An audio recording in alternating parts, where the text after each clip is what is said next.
بسم الله الرحمن الرحيم. الحمد لله الذي فضل العلم ورفع لواء العلماء وجعلهم في كل زمان ومكان ورثة الأنبياء، وكشف بأقوالهم وأفعالهم وأحوالهم الجهل والبلاء، ونور بعلومهم وبركة أنفاسهم الظلماء. وأشهد أن لا إله إلا الله وحده لا شريك له، عالم الجهر والخفاء، ميز بالعلم العلماء وجعلهم كأنجم السماء.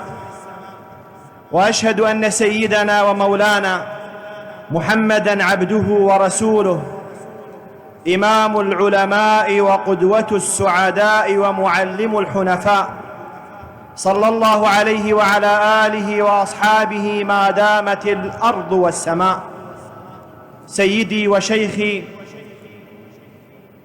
الشريف المربي الفاضل، الشيخ الوارث الكامل، عمي الشيخ عباس فاضل النقشبندي الحسني، سيدي ومولاي السيد الشيخ عبد العزيز الشهاوي الأزهري المصري، سادتنا العلماء، الحضور الفضلاء، حياكم الله وبياكم، وطبتم وطاب مسعاكم وتبوأتم من الجنة منزلا. أحييكم بتحية الإسلام، السلام عليكم ورحمة الله وبركاته. سادتنا العلماء، قادتنا الصلحاء، أئمتنا في السراء والضراء، يا من قطعتم الفيافي وعبرتم البحار وشققتم الأجواء حتى وصلتم أرض آل بيت سيد الأنبياء وإمام الأتقياء في مدينتنا مدينة سامراء. تحيا بكم كل أرض تنزلون بها، كأنكم في بقاع الأرض أمطار، وتشتهي العين فيكم منظرا حسنا، كأنكم في عيون الناس أزهار، ونوركم يهتدي الساري لرؤيته، كأنكم في ظلام الليل أقمار. لا أوحش الله ربعا من زيارتكم، يا من لهم في الحشا والقلب تذكار. تشهد مدينتنا وقلعتنا لقاء علميا فريدا من نوعه، عظيما في أثره، كبيرا في إعداده، متميزا في كل تفاصيله، نادرا في حضوره وشخصياته. لقاء يضم تراثين ويجمع جبلين، فهو ملتقى نهرين عظيمين، واجتماع مدرستين عريقتين، يجمع العلم والمعرفة مع الروح والأدب والخدمة.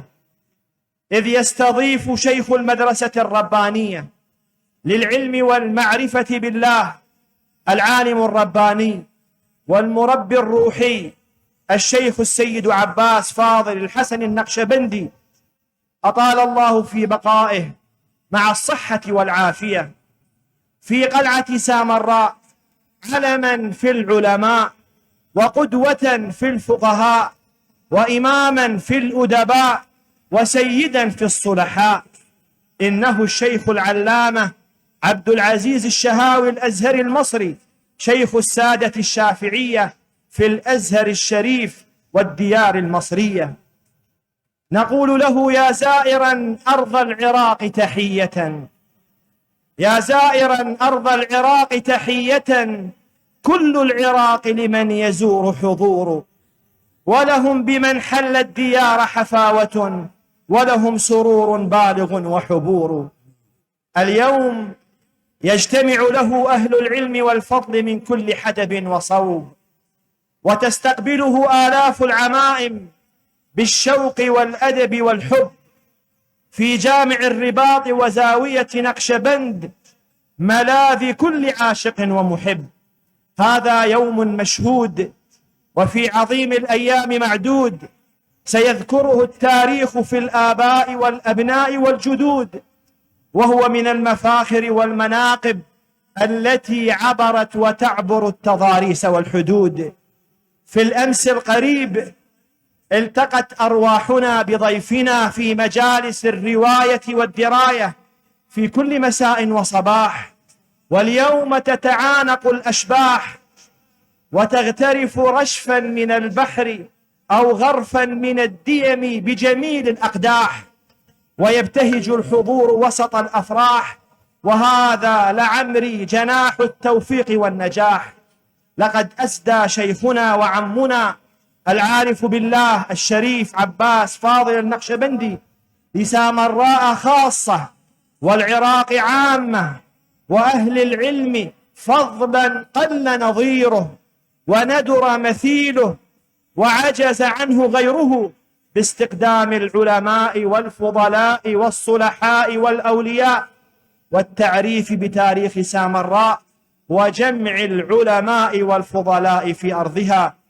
ننزل الضيف إذا ما حل في حبة القلب وألواذ الحشا. أهلا وسهلا بكم، حياكم الله وبياكم، وأعتذر عن الإطالة في جنابكم، والسلام عليكم ورحمة الله وبركاته. وعليكم السلام ورحمة الله وبركاته. عافية.